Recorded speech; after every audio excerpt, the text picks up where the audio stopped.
பத்தி தான் நான் கேட்டே ஆகணும். எல்லாருமே எனக்கு ரொம்ப ரொம்ப பிடிச்சவங்க எல்லாருமே. பிரீதா வந்து அவங்க வந்து இதாக்கா தோஸ்து. பிரீத்தானவே சொன்னோனே எல்லாரும் கிளியர். ஏய் பெரிய Shivangi cool cool calm down. Preetha வந்து அது வந்து தங்கச்சி, அது என்ன சொல்றது, குட்டி. அது வந்து அந்த ஐயோ முடியலப்பா முடியல. சிவானி வந்து ஃபர்ஸ்ட் டைம் பார்க்கும்போது அவங்க பேசவே மாட்டாங்க அப்படின்னு நினைச்சேன். நான் போய் ஏதோ ஒன்று சொல்றதுக்காக போனேன். சொல்லாமா வேணாமா, பேசுவாங்களா திரும்புவாங்களா மாட்டாங்களா அப்படின்னு நின்றுட்டே இருந்தேன். சிவானிங்க சிவானிங்க சிவானிங்க அவங்க எல்லாரும் அப்படி அவங்கள இப்படி நின்றுட்டு இருந்தாங்களா, ஒன்றும் இல்லை அவங்களா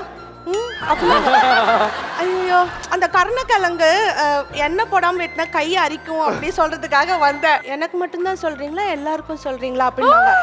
எல்லாருக்கும் தான் சொல்றேன்ட்டு ஓடி போயிட்டாங்க கொடுக்குறேன்னு. அதுக்கு அப்புறமேட்டுல என்னை பார்த்தாங்கன்னா ஹாய் அக்கா அப்படி சொல்லுவாங்க. அப்புறமேட்டு அவங்களும் ஓகே, எனக்கு அப்புறம் அவங்களும் அப்புறம் வாயிசன், எனக்கு வந்து வாயிசன் வந்து ரொம்ப ரொம்ப ரொம்ப ரொம்ப ரொம்ப பிடிக்கும். இங்க வரதுக்கு முன்னாடியே அவனை எல்லாருக்குமே பிடிக்கும்ல. எனக்கு ஒரு தம்பி, இங்க எனக்கு தம்பி இல்ல, கூட பிறந்த தம்பி.